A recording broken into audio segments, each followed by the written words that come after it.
Hello, I'm Amanda. I am a registered dietitian with Flik, and today I am making coconut rice mango tofu bowls. So the first thing we want to do with our recipe is press the tofu. So tofu is a plant-based protein made with soybeans, and it comes in all different firmness levels. You can get silken tofu, which is great in dressings or desserts. You can get soft tofu, which can be crumbled up and used like eggs. And then you have firm and super firm tofu. We will still press the tofu to release all of the liquid that's in there so that it cooks up nicely. But you do, whenever you're making a tofu recipe that uses, that you want to cube it up, you want to get that firm for the right texture, firm or super firm. I like that tofu has a long shelf life in the refrigerator. You will refer to a Best By date on the package, but in general it lasts about a month or two after purchase, and it cooks up so quickly that it's nice to keep on hand for a quick option when you just don't know what's for dinner. So I have removed the tofu from the package and drained the liquid off, and I'm going to press it between paper towels and a clean kitchen cloth. Just want to fold it up and take something heavy. So I'm actually using this cast iron skillet later in the recipe, and I'm going to sit it on top of that, and it will be heavy enough to press out some of that liquid so that we get a nice crispy outside on our tofu.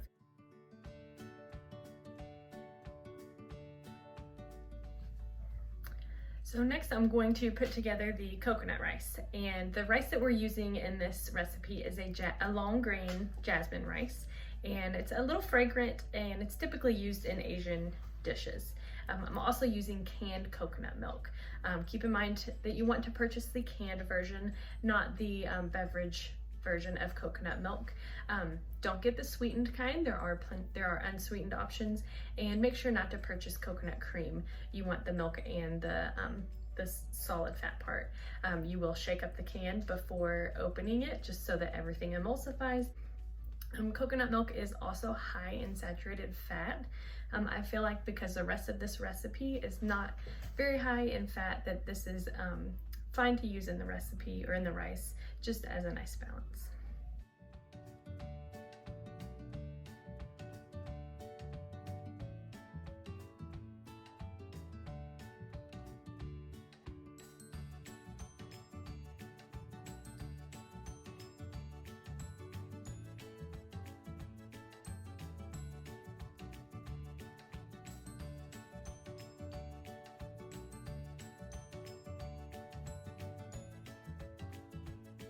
So once you've added all your ingredients, put the lid on the pan and put it on the stove on high to bring it up to a boil. But don't forget about it. You want to turn it down right after it comes to a boil and let it simmer for about 20 minutes.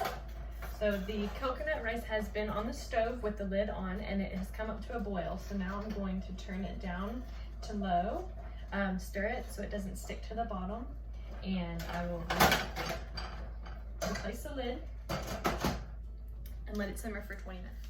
So the next part of the recipe is to prepare the honey lime glaze that will go over the cooked tofu and cubed mango. So first we're going to take the zest of the lime. So you'll use a microplaner for this. You can also use a small cheese grater if you don't have a microplane, or a box grater. They have the different sized grates. You can use a small side for that.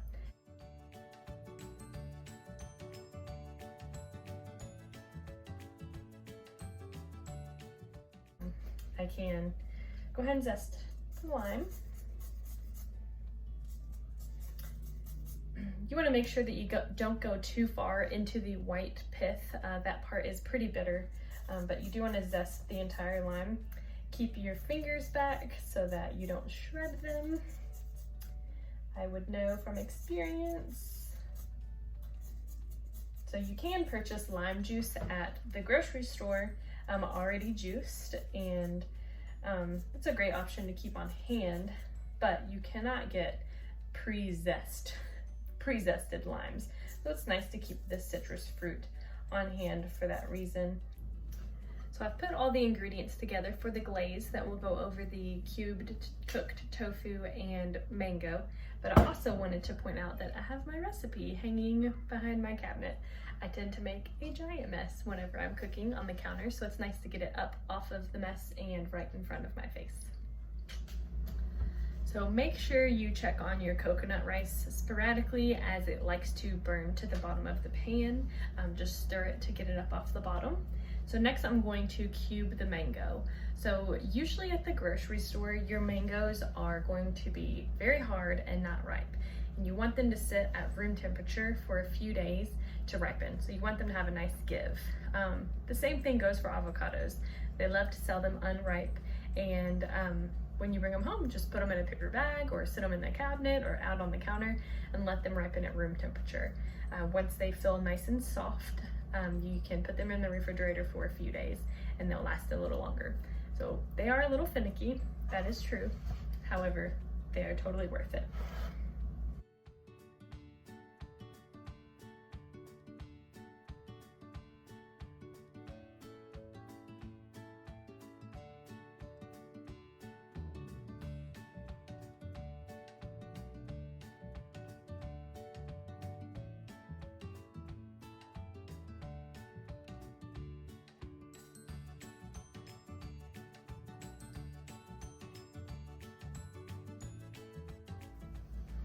If you don't want to hassle with getting a perfectly ripe mango for this recipe, you can purchase frozen cubed mango. Just let it thaw and use it in the recipe as called for. So the tofu has been pressed for 30 minutes and I can feel there is moisture in the towel. So you just want to set that aside and cube the tofu in 1/2-inch cubes.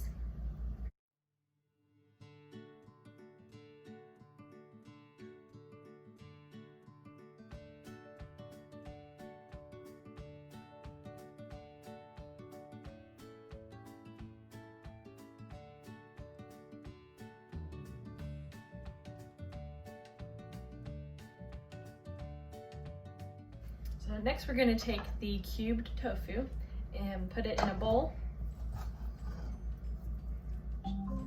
I did not choose a large enough bowl. All right, and season with a little salt if you like, and 2 tablespoons of cornstarch.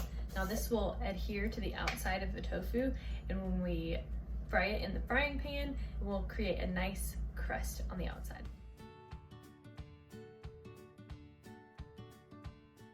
So put your oil in the pan and you want it to be on medium heat, and let the oil heat up before you add the tofu. And the reason you want to do that is so that the oil doesn't soak into the tofu and make it soggy. You want it to be nice and hot whenever it goes in.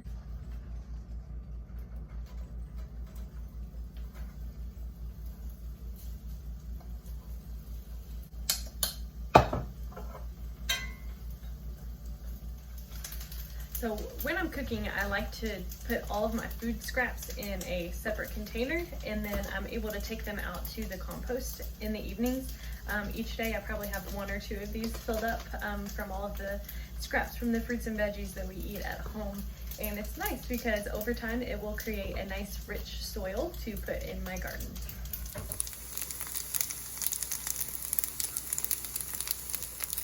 So something else that I like about tofu is that it really does take on the flavor of the food that you're cooking. So you can do like buffalo flavored tofu, teriyaki, the options are endless.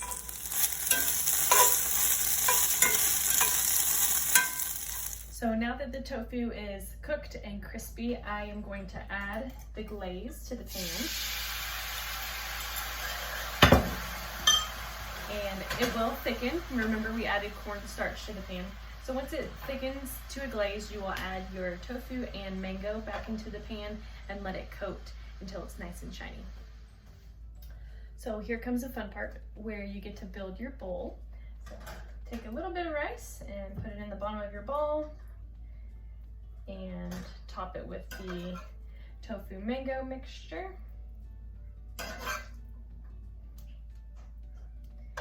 And then choose your toppings. So I have an avocado and I am going to cut it. There's the pit in the middle, of course. Do not cut it with the avocado in your hand and the knife going towards the avocado because you may cut yourself. So you just want to go around the avocado pit, and once you've met the beginning of the skin where you started cutting, twist it and pull it open. And just serrate the avocado and put a little bit in my bowl.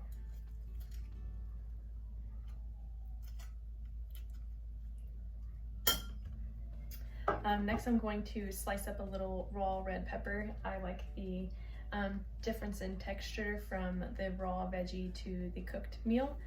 As you can see, my daughter has been here and took a few bites off the pepper for us. A little lunch snack.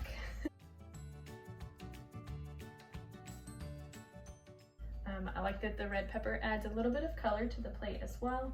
And then I'll take a bunch of cilantro. I can't get enough of cilantro, honestly, and put that on top of the plate. If you like spice, you can add red chili flakes, which I do. And you can also use like a sweet chili sauce on top, or sriracha sauce is also really good on this bowl. Enjoy.